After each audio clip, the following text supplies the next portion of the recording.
think the difference IShowSpeed made is the fact that he showcased Africa to an audience that have not known Africa. A content creator was touring Africa, and then he was in, I mean, I'm sure you saw the clip when he gets to the big cities, he covers the camera. And then when he gets to the villages, then he begins to tell, this is Africa. We've created this whole complex, what I call development complex, where you have to create a problem. And what's the problem? The inferior people don't have food. So we have to, channel our development assistance into providing food for these inferior people. They don't have good education, so we have to channel resources. We, the good ones, the superior ones, have to channel resources to provide education. There's no unintentionality about it. It is intentional. It is structural. It is supposed to keep you in that state.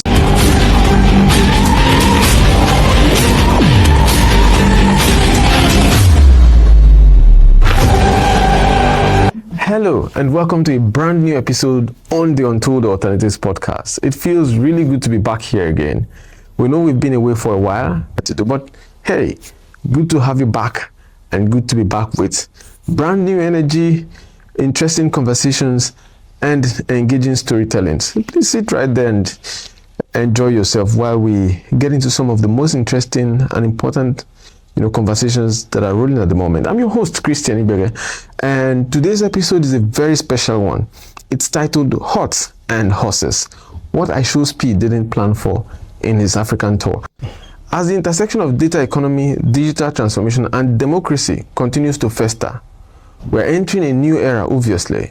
A new era where attention is currency, where algorithm shapes perceptions, and where the entire continent, or even the world at large, becomes content. This tour's been amazing, bro. On every end, bro. I'm so glad I went to Africa, chat. I'm so glad that I decided to come here and experience it for myself. To be honest, chat, this tour changed my life, bro. This tour changed my life for the better. Seriously. This tour set open my eyes, and it really it sparked up something deep within me. Now, this episode isn't just about IShowSpeed's tour in Africa, like I said earlier, or the hypes of it, or the awkward moments, or even the stereotypes that were challenged. It's about an emerging streaming attention economy, an algorithm-driven model of viability, or even feasibility. Recently, there was a young American influencer, they call them influencers now, who, I don't know if he came to Zambia, but he came through several African countries. Yeah, and I'm just talking about the power of the new media. And he came through Ghana. I'm told that after he left, there were millions of searches on the internet for what shea butter is and what shea butter can be used for. And he did more advertising for us than we could do ourselves. After he left, it's reported that there were 20 million searches for Ghana. I mean, where is Ghana? What is Ghana about and all that? Here's the unpopular question.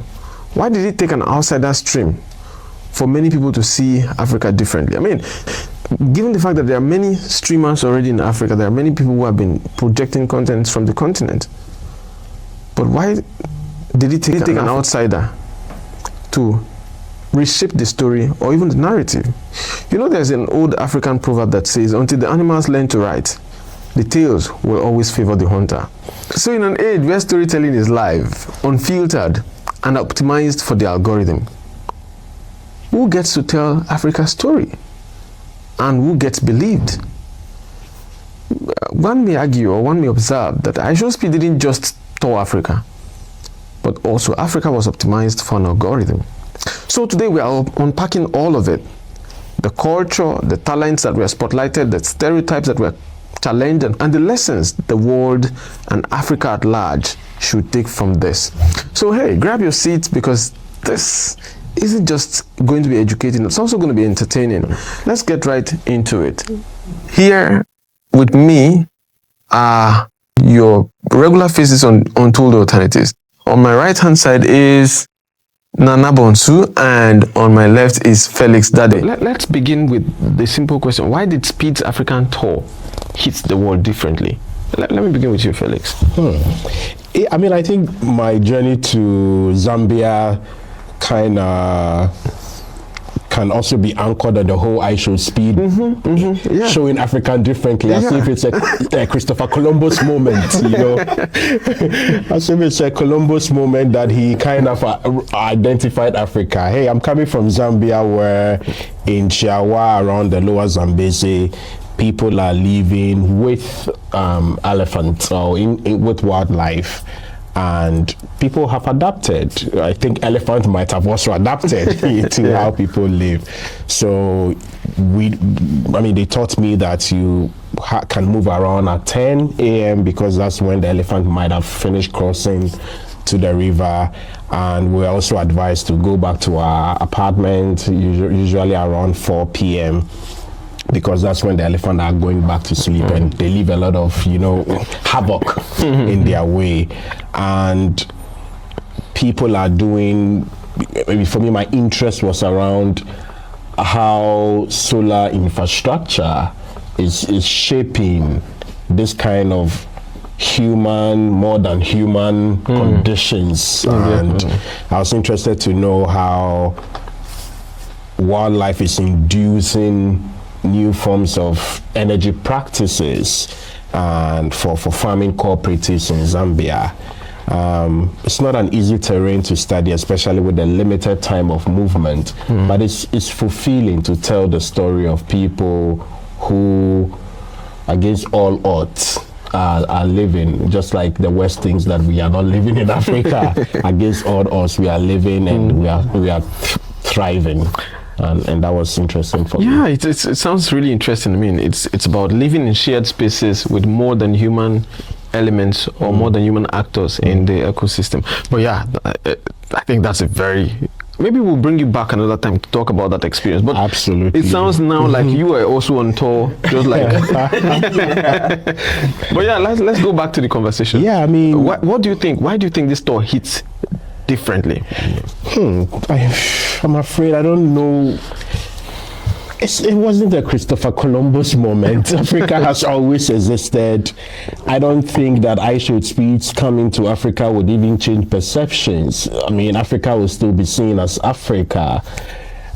I think the difference IShowSpeed made is the fact that he showcased Africa to an audience that have not known Africa.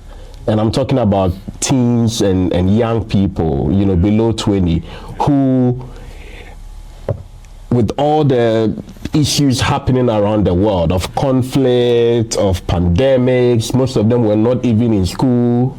They couldn't have civic lessons because they were home with COVID and all that. So this kind of generation are not your traditional viewers of Africa. They are in their own ecosystem. Technology has taken over.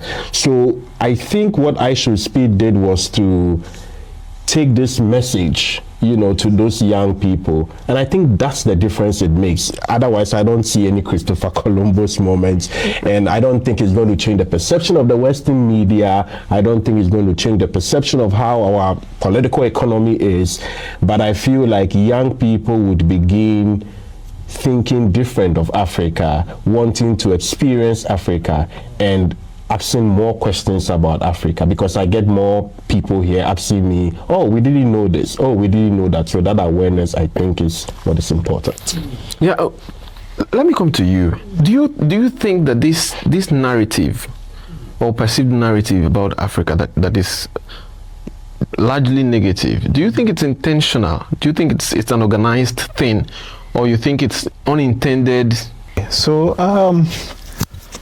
I think the perception about Africa, well, you could put it in like multiple folds. Like some, I would say it's intended, it's designed to look that way, and then some, I would also say like genuinely don't actually really know much about, so they only feed on what is shown them. So there are a lot of people who basically don't know anything about Africa. Like, they live in their own world. So those kind of people, they only know what is shown them or what they've read about, what somebody has told them. That's why mostly when you meet some people here in Europe and America, some can ask you questions like, do you live with animals in your houses, and or do you live on yeah, I'll just tell the story. Do you live on trees? Yeah. So but then I think, yeah, some of them I would say some are also intentional, because you find people picking cameras, come down to Africa, and then they have the nicer cities. Nobody would actually put a camera and show all the tall buildings in Lagos or in Accra, but then they will find that village that somebody is suffering, and that's where they'll project. But in the other sense, it's also more like some also find like they feel like, okay, people are suffering here, we need to help. But then for me, I think it would help if at least we can balance it, just show some of the nice part and then show the challenges also. So I think with that perception and with all that in place, that brings me to this IShowSpeed topic. I think the difference that the IShowSpeed stream actually brings on board is the fact that it is live. You will continue, but let me jump in before. I know you want to explode there. Yeah. Two things. One, I mean, why I asked the question about if you think this is organized or sometimes unintended, and you said something very funny before I even go further, because I saw a clip on X a few days ago, and it was a cartoon where someone was a content creator was touring Africa, and then he was in, I mean, I'm sure you saw the clip. When he gets to the big cities, he covers the camera. And then when he gets to the villages, then he begins to tell, this is Africa. So it takes me to something I would describe as a support economy. You know, over the years, people have built a kind of support economy framework around Africa, where you know they project this narrative, then they tell the world, oh, you need to support. You need to support. And then people on the other end feel like they are getting some kind of good. But how good is that? But anyways, that's not the conversation today. But I think it also plays in here very centrally.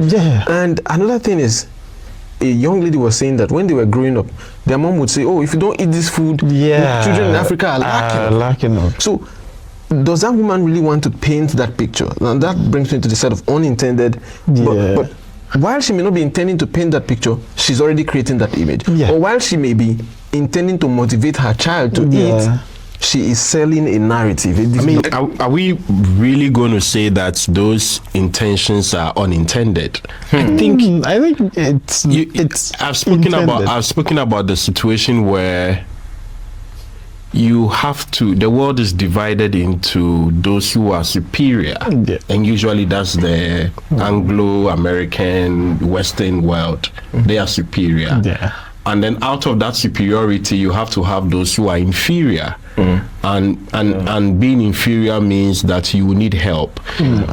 Especially we in development studies, have always known that we've created this whole complex, what I call development complex, where you have to create a problem. And what's the problem? The inferior people don't have food. So we have to, you know, channel our development assistance into providing food for these inferior people. And they don't have good education. So we have to channel resources. We, the good ones, the you know, superior ones, have to channel resources to provide education. There's no unintentionality about it. It is intentional. It is structural. It is supposed to keep you in that state. Okay? So that you don't even have to develop your own resources, that your own resources have to be developed in a bigger place. And so I don't think there's an unintentionality about it. It's very intentional, it's very structural, it's part of the whole international system. But I think our moment of reawakening, I don't think IShowSpeed would change that. Or IShowSpeed store or any other tour would change that. But I feel, and this is me a bit conservative, speaking liberally, to say that I like that IShowSpeed came here. It's also it is just a moment for him also to relook at himself, because he was talking about, okay, I think he took some tests and said, I come from Africa, I feel African and all that. So it's both ways.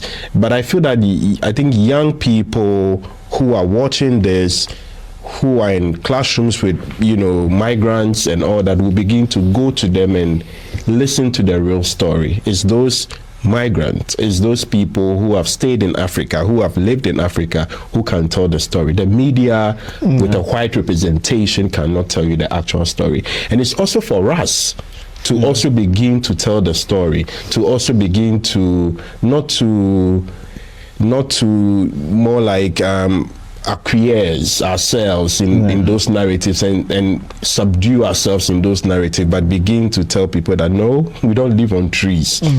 If we live on trees, we want to live on trees, because we are in isolation. So I think on what you said, that's basically like we need to project ourselves. And I think for me, for that IShowSpeed trip to Africa, that's basically is the difference between his trip and then the traditional media and all that. For instance, let's take somebody like our own Wadamaya. He has been projecting Africa like on a bigger stage and all that. But then the difference is he makes the videos, he has to sit and edit them before he posts. Right? I get that, Yeah. But then with the IShowSpeed streams, the streams are live. So wherever he's going, people are actually watching in real time. So the people behind, the youth, the younger generations that are watching, like you have 50 million people watching at the same time. They are like, oh, okay. So there are a lot of things we've heard about these countries and all that countries. And then now this person is streaming live and they're like, oh, okay, really? They all have these things we thought they didn't have. But now they have it. For instance, if Wadamaya or other people put things there, somebody could say, oh, he just took a picture of that place that is really nice, he edited it and then only posted it. Nah, that might not be true, it might be true and all that. So that's the difference between his streams and the other one. So because it's live, people are seeing what is happening. But maybe if we could take a step back. Right now, we are reflecting on what it means for the world out there. Have we also reflected on what it means for the world inside? I want to, because in my view, the young population of Africa is growing. In fact, I think the youth bubble, or can I say the population bubble of the world is centered in Africa. So you have a lot of many young people coming up. How does IShowSpeed coming to Africa change, empower, enhance the perceptions or the outlook, the orientation of young people within Africa themselves? Beautiful. Okay, what does it do?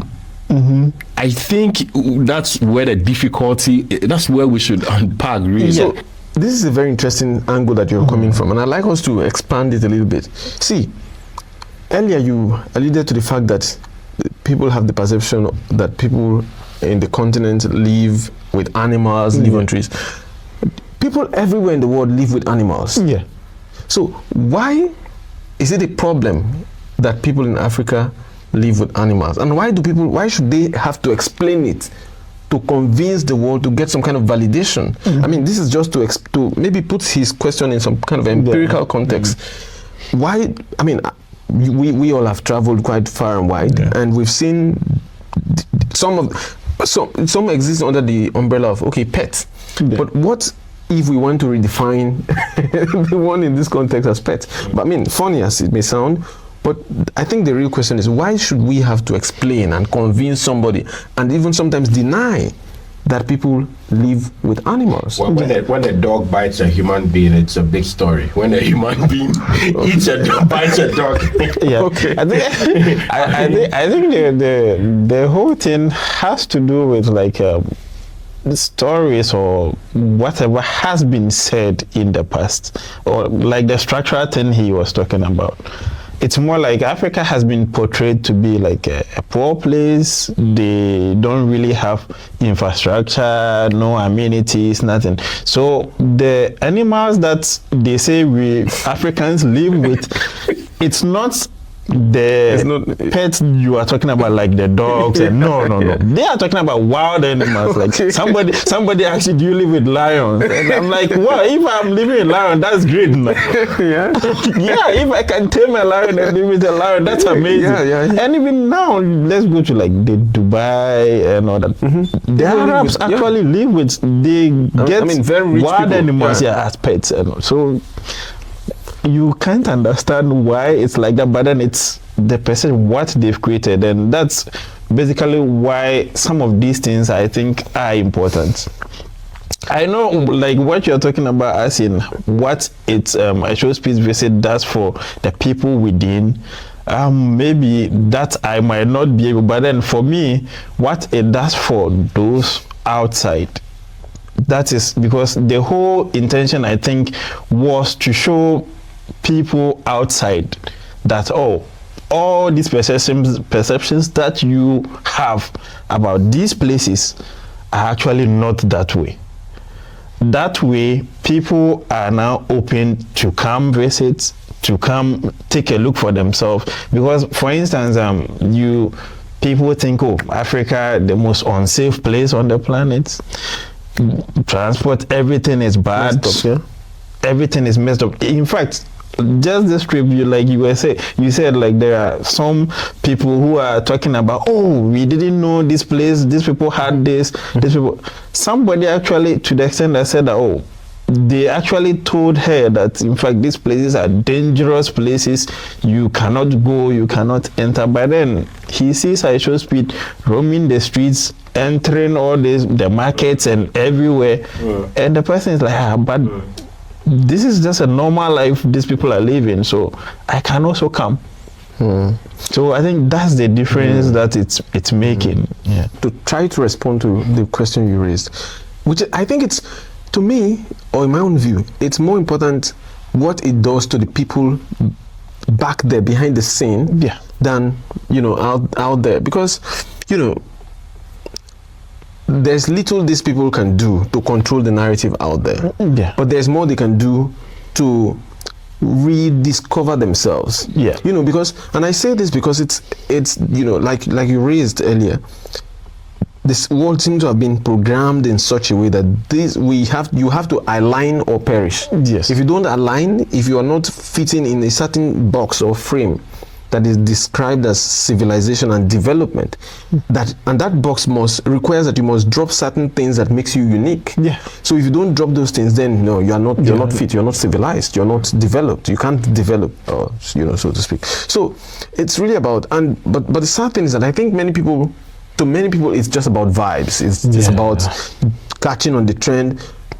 But I think that's why we're having this conversation, that beyond the vibes there should be some moments of reflection.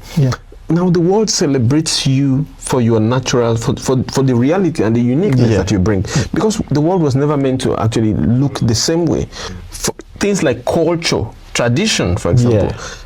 You talked about your experience in Zambia, for example, a community where people are able to live with animals and in a shared space, and there is minimum tensions there. I think that's something that is unique. It's beautiful. It's something that should be put out there. The world should see, and maybe we should even learn something from it. Because of course we already know that we live in a world where our ecosystem is being threatened. So, but on the other side, on the flip side, some people will look at that as a terrible situation. Are you living with elephants? It's like it's and maybe backward. So it's a kind of complex puzzle there. But it's a kind of romanticization of Africa. Okay, so the lights are on. IShowSpeed came, the lights are off now. Young people are going to go back to joblessness. Young people are going to go back to unemployment. Changing narratives from the viewpoint of culture is good. I'm not saying we should fight the war on all fronts. So we should fight the narratives, but we should also fight the systemic problems Absolutely. of young That's where we people agree. not being in school, of young people not having access to healthcare, to mental health, facilities and all that. We are people who are very heavy on symbolism. And this whole IShowSpeed thing is, for me, symbolism. Okay. But we should also be people who are interested in systems, in making systems change. You don't need IShowSpeed to come and showcase Africa if your systems work and working. You may not need that. So yes, I get the vibes. The vibes were good. It was good that he could showcase it to the hardest of the rights in the capitals of Europe, or in the capitals of the US, or in Canada, or in Australia.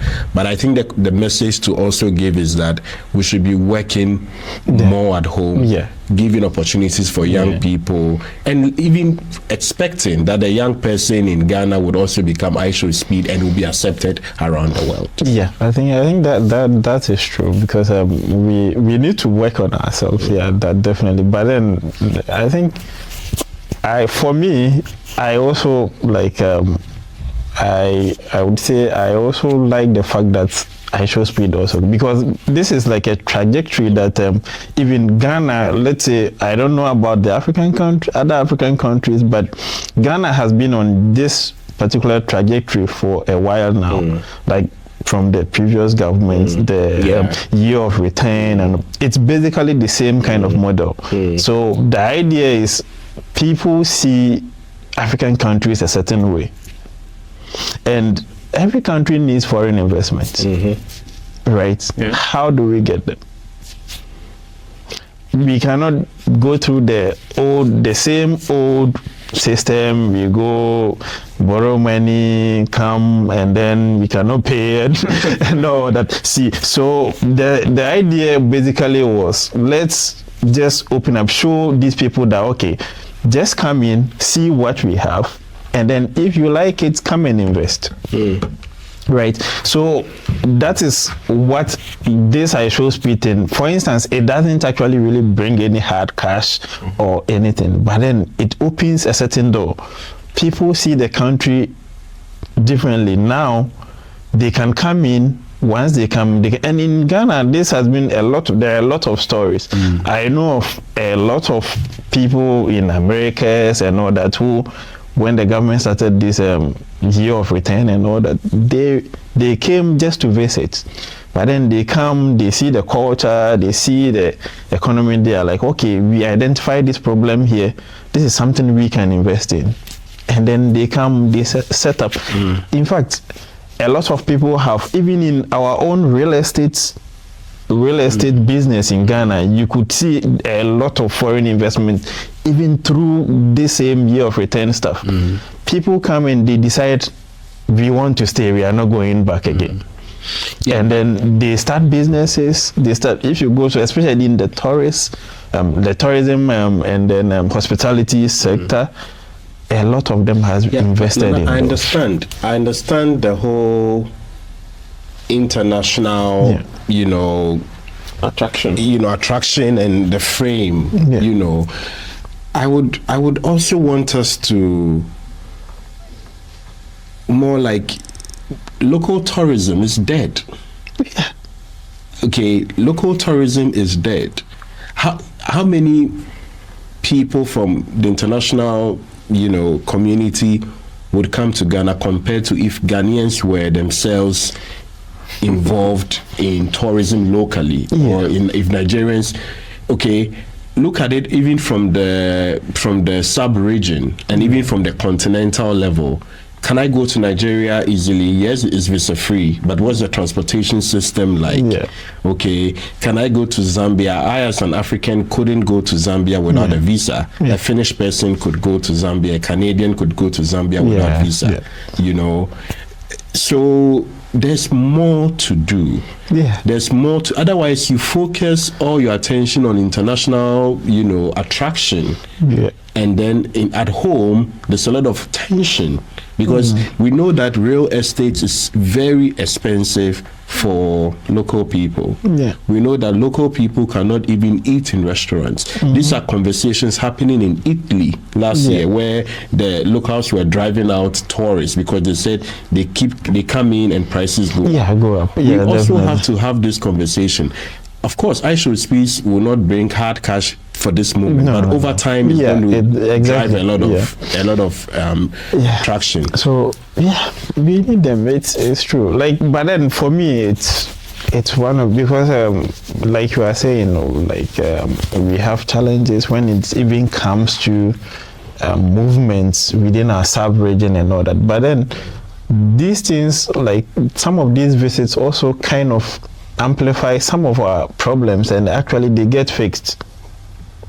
For instance, this border stuff, I know of Ghana or border Flawolome, where foreigners actually come in and then they get their visas. Some of them are actually Ghanaians who have lived abroad. So they have their passport and they get in, they want to cross, and it's like, no, it's difficult. You have to pay that, do that. Then a lot of them are like, no, but it's written that I can move freely. So, and then now they make videos, they do this, and then now it gets to the authorities and they have to now go and sit. You see, it's not so, like you said, we have to fix those things. But then if you look at our sub-region and all that, most of these problems on paper, they don't exist. Until you go, if you go and tell them, okay, somebody pays money or somebody has to struggle to cross from Ghana to Togo, on paper they are going to say no. I think it's interesting. Some of the things I'm hearing from you guys sounds like, quite recently, almost many African presidents have been heavily invested in traveling around countries to look for foreign investors and attract foreign investment. But it looks like in this streaming economy that is emerging, there's a different way around it. Yeah. So maybe instead of these guys traveling with large fleet of politicians and just going to those places to dump huge volumes of money, maybe some guys can just sit somewhere or go around somewhere and stream, and that can be a point of attraction. Yeah, well, definitely. That is true. Well, with the traditional traveling, that one, I don't know when it's going to stop. I don't know, because anyway, but those ones are also necessary sometimes, like the diplomatic stuff. But like you said, sometimes the cost comes with and everything is and sometimes does it really pay? It's one of those things that I question all the time. It's an old tradition. It's been there for ages, but if we do a cost benefit analysis, is it really profitable? Is it worth it? Especially with the way the world has evolved right now. But then I think we've gone really deep into this, and I had some other questions I wanted to push up. So let me push them forward and let's get the ball rolling. So, but what do you think made Africa feel different? Was it the crowd energy? Was it the unpredictability? Or was it, the fact? I think you mentioned the real time. Yeah, that's a good question. I have a theory. Nane's theory about the live streaming is true, but I also have another theory where there was a shock. Okay, if you have put people down for a long time, if you think they don't even have music, you think they don't even wear dresses, and we have the best music, you think they don't even have fashion, you think everybody wakes up and put like plantain leaves around their waist, okay, you think that people live on trees, you think that people have rundown schools, people cannot even speak English, and one day you are shocked, and that's where your live stream angle comes in, where now people are standing toe to toe speaking with an American. People are wearing suits. People are feeling light. People are dancing. People have music. People have writing. People have food. You are shocked. For me, it was a shock element than anything. That if you have put people so down, you've written them down, you've pushed them to the back burner, and then one day they just spring, or you think, well, spring a surprise on you. Yeah. It feels unique for you. I am not surprised. We are people of music. We are people of writing. We are people of high intelligence. We are people of complex thinking. Okay, even the market woman is a person of complex thinking, economically, politically, dealing and negotiating all these systems. And so I think it was a shock element than anything. It appears there's so much in many of our traditions that we need to explore because they are deeply embedded with knowledge, energy, complex thinking, theories. Think about it. So I think it makes sense, but what do you think? Yeah, I think like what he said, it's more of a shock to them. But then also, I think for me, one of the things has to also do with like the culture, the beauty of the culture. I think Africa's culture is unique, and what is interesting about it is like it's unique in smaller spaces. Like every mile you go, there's something different for you to experience. Like wherever you move to, there is something different. So for instance, IShowSpeed had like this trip. He moved around countries, and if you look at all these streams, every country he moved to, there was something different for them to show. Different talent, in fact, different interests, a lot of things. And even in a particular country, you realize mostly he doesn't stay in a single place. He moves around, and even in that particular country, wherever he moved to, there is a different activity, different culture, something they are showing. And for me, that is what actually makes Africa unique. And it's been something, I don't think it's something that is actually even new. It's something that is known. Even let's look at it from even the whole American experience that they have. Mostly the American culture, the music, the whatever, it has always been the black community that sort of has, and you could see the roots come right from Africa. Interesting. Building on your points, it's not just the beauty, but also the expressiveness of that culture. But I also wanted to reflect on, I think what was unique in Africa than maybe Finland or maybe another European country was the informality of our society. The fact that you can go in and be accepted as part of the society. I mean, I went to Zambia, and within 2 minutes I felt Zambian, you know. And so IShowSpeed comes and he goes to Ebri, and chiefs are already meeting him at a very short notice, that communities are welcoming him, that he could literally walk around without asking for permit, without being demanding permits and permission and all that. He could walk into homes, he could walk into riversides, he could go into shops, he could go into markets. He didn't need permission to go into market. We cannot go stream at S Market or Prisma. Okay, he could go into Balongu Market or anywhere. So the informality of Africa, the hospitality of Africa was unique, that people could say, oh, this is IShowSpeed. I want to go and say hi. Oh, IShowSpeed, this is how we do this here. Oh, let's go to the market. Market women are welcoming you. Also the sort of gift, our gifting culture, where when people come, we are people of memory, we are people of symbols. I mean, look at the amount of African themed gift that he's going to take back. Okay, even a name in Ghana. Wow. Even not clothes. Just in Ghana, I think another African country also. A name, the clothes, the artworks. Okay, these are people who are thought to be poor. These are people who are thought not to even be able to eat.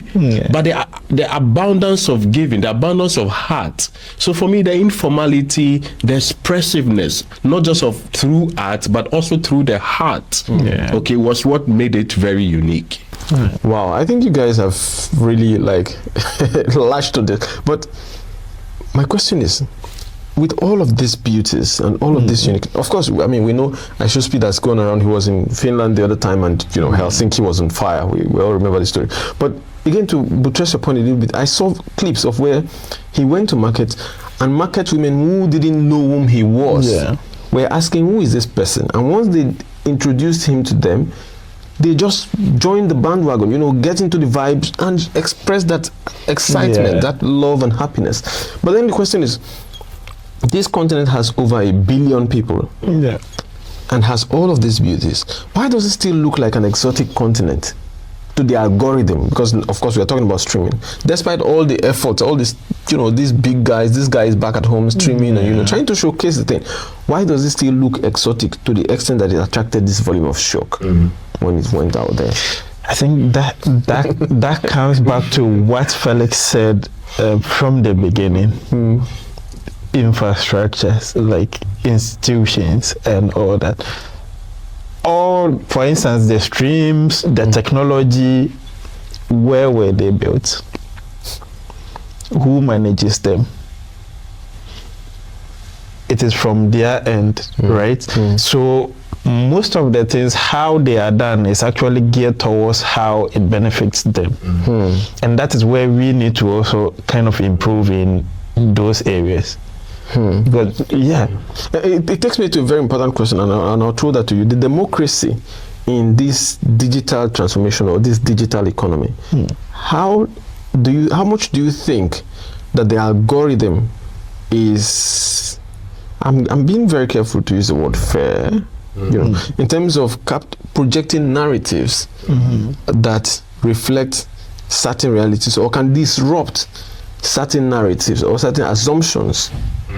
I don't see it from just the angle of a democratic process of selection and what comes up and what goes down.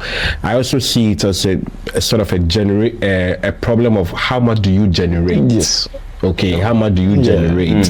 What do you generate? How does what you generate? Who are the audience? Who are your audience? Do you even know of this algorithm? So I think like Nana said, the system has been created by people who know it and who are benefiting from it. If you want to join that system, then you have to know it. It's like a research. You don't. If you want to learn how to do research, you have to know the research process. And so, I think, of course, the element of structural inequality, the element of pushing down things from Africa is there. But I think now people want something authentic. We've experienced it all. That's why Woody Maya would blow up, when he started his work. So if we are able to understand these algorithms, if we are able to understand how these work and train ourselves and be dedicated to it, but also have a system of funding, a system of patronage, local patronage, we will get somewhere. So, I'm always and I'm always like, okay, let's fight this, but sometimes I think like we can do it from within. We can do it well, we can do it better, we can get more funding. Let private sector come in, let's government come in, let's teach this in schools, let people be IT literate, let them understand how this works, let's have a system of training. I think that's where we can look at it from. The exoticness would be there, but we can also enhance what we do to the world out there. Because I think since anything you are not familiar with becomes exotic to you, so for the exoticness, but then I think our institutions, because these things, for instance, the streams is built on a whole network. You need to even IShowSpeed, when he came to Ghana, I think he had some technical challenges with network and stuff. I think the stream went off for some internet is expensive, and then the network is not very efficient in some places. So all these things actually compound. Where he is coming from, their network is very stable, so they have that infrastructure for them to blow. So for instance, if there are two of you doing the same thing, it's easier for him to actually gain from those algorithms than you do. because you would have to struggle because there are some infrastructure stuff that you need to deal with. So, but now talking about, I think you established a very important factor, and what I picked from there clearly is knowledge gap. Yeah, and there were many funny moments that reiterated this issue of knowledge gap beyond the technicalities. I think there were also some awkward moments. I mean, you guys shouldn't look at me somehow. That seemed to have been more pronounced in Nigeria. I think it happened. So, I mean, I don't know if you saw that video where there's this popular Nigerian guy who always, I think he said he's a lifestyle interviewer. Did you see that video? Yeah. Where he was saying you are 21 years and you are this young. Gungun or something? And you are this young and powerful. Yeah. You know. Yeah. There are many things I could pick from that simple scene. The fact that one, he is a content creator, quite all right. He does interviews with a certain group of people. But then, did he really need to come up to this guy? I mean, and I want to digress a little bit from this conversation, but also to project another perspective. I think he came across an opportunity there. Yeah. And of course, you know how it turned out, that it became an internet sensation, at least for the last couple of weeks. And I'm happy that he was able to turn the whole thing and have fun with it. But then, I would say one thing that struck me from that was, it also, as much as he may have been starstruck, that may have made him to react like that, it also appeared like he didn't seem to know what being 21 means in the US. Of course, you know, turning 21 has many things attached to it if you're a US citizen. And that could have been an angle to ask about. But then, now bringing it to the context of knowledge gap, is it that he didn't know, or he doesn't know much about what goes on in other cultures, which is something I think also is one angle of knowledge, that because if you want to sit on this space where you want to project something, then you somehow need to know more. And in fact, in this present day and age, it is the 16-year-olds, the 17-year-olds who are raking in billions. So why would anyone go and ask someone, you are 21 and you are powerful? No, I think the power, the starstruck is true, but the power angle, now power doesn't really exist in politics. I think power is in, it's in the soft, can I say soft media or soft power or anything. So, I mean, those are lighter moments. You could forgive. I don't think it's a big knowledge problem. I think it's lighter moment. I think what we could have done more when it comes to these questions of knowledge and all that was, how was our media positioned to even take advantage of this streaming? Okay, how were our local creators positioned to also kind of, because I have always seen this thing to be a win-win, like a two-way affair. So IShowSpeed comes, he gets 50, he gets the money.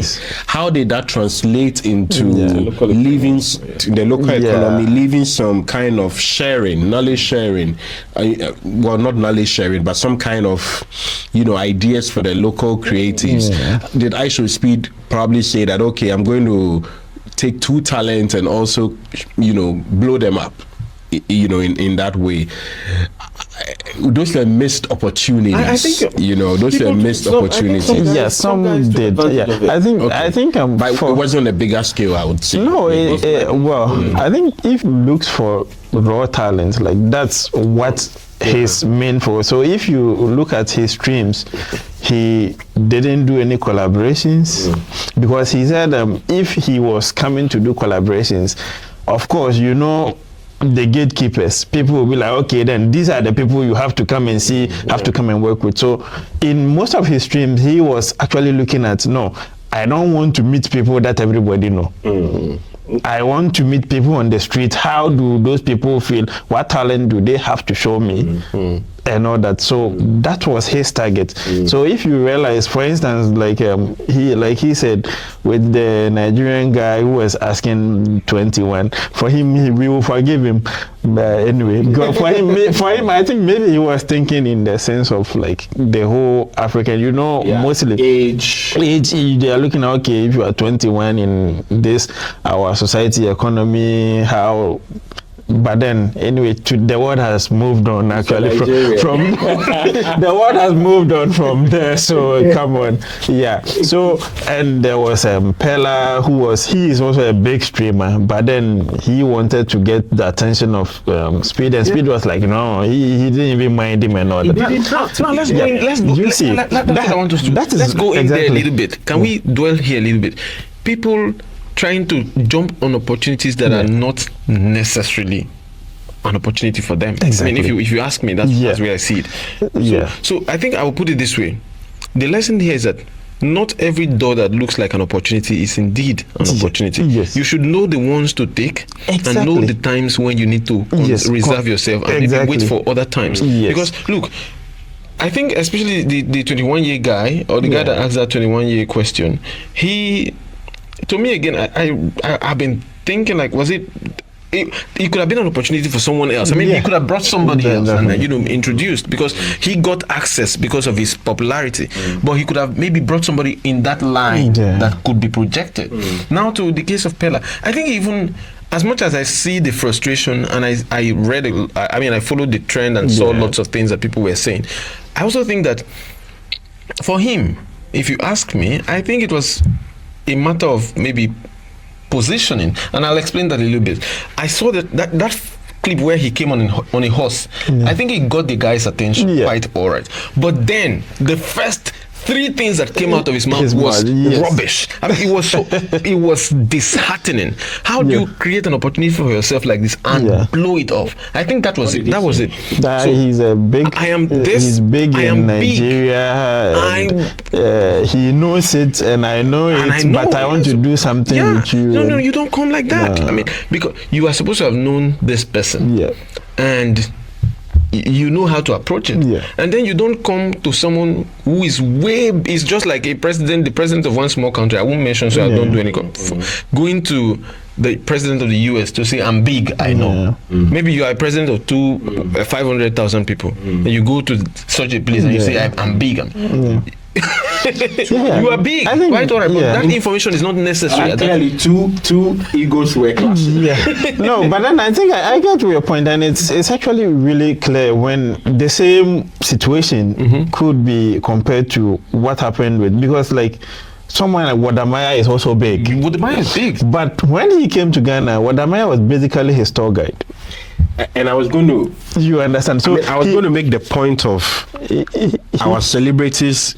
There's no humility. Exactly.